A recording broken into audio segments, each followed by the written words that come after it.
Welcome friends to विटोर classes. So हम एक और वीडियो आपके लिए लेके आए हैं जो कि 8 दिसंबर 2023 का करंट अफेयर है।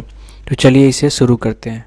पहला हमारा ये है, union minister Amit Shah chair the 26th eastern zonal meeting in Patna, emphasizing the significance of zonal council in resolving bilateral, multilateral and regional issues through dialogue among member states. Over the past 9 years, the Eastern Zonal Council has successfully resolved more than 1,000 disputes through dialogue. तो ये बहुत बड़ा achievement है अमित शाह के लिए भी और state के लिए भी, जिनमें आपस में जो जो झमेला हुआ करते थे। तो ये 26वां ईस्टर्न जोनल मीटिंग था और कहाँ हुआ था? पटना में। अगला है, union minister Piyush Goyal and Poonam Mahajan jointly flagged off the one Bharat sari walkathon in Mumbai. तो वन भारत साड़ी वाकाथॉन कहाँ हुआ? मुंबई में। कौन ऑर्गेनाइज किया था? Ministry of textile. The event aims to promote the handloom sari culture in India, showcasing diverse ways to wear saris and emphasizing India's unity and diversity. It supports the spirit of traditional textile and the local for vocal initiative. तो ये basically इसलिए है कि जो साड़ी का जो local हमारा है वो बढ़े आगे और अच्छा से रहे। और Indian army conducted the army veterans half marathon honour run in New Delhi to commemorate the historic military victory in the Kargil war. मतलब इंडियन आर्मी ने army veteran half marathon honour run organise किया, किसके लिए? जो कि कारगिल वॉर में victory हुआ, तो उसके लिए। Chief of army staff general Manoj Pandey flag off the event. जो हमारे chief of army staff Manoj Pandey ने इवेंट को फ्लैग ऑफ किया, वो झंडा दिखाया। Thailand and Myanmar will establish a task force to enhance humanitarian assistance for people displaced by conflict between the junta army and the rebel groups. तो Myanmar और Thailand मिलके एक टास्क फोर्स बनाएंगे जो उन लोगों को ह्यूमैनिटेरियन असिस्टेंस देंगे, लोगों को जब जुनता आर्मी और रिबल के बी ग्रुप में झमेला हुआ था उनसे इधर गए थे। The UN estimate over 3 lakh people have been displaced. मतलब यूएन का है कि 3 लाख लोग इधर उधर हुए हैं इसके कारण से।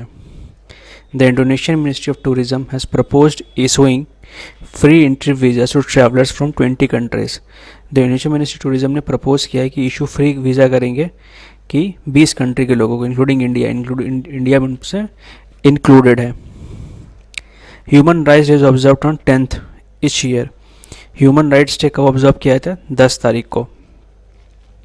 Opportunity to reflect on progress in promoting human rights and highlighting persistent challenge. The theme for Human Rights Day is freedom, equality and justice for all. According to a report releasing COP28, India remains on the list of countries making significant efforts towards addressing climate change. मतलब COP28 के हिसाब से India बहुत ही अच्छा काम कर रही है क्लाइमेट चेंजेस को ध्यान में रख के। ठीक है।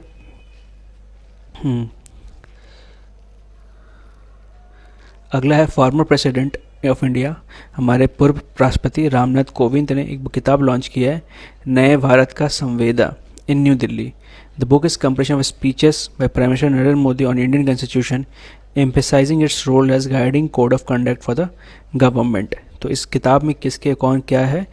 नरेंद्र मोदी की स्पीचेस है जो उन्होंने दिया है कि हमारे जो संविधान है कैसे ठीक रखते हैं भारत को।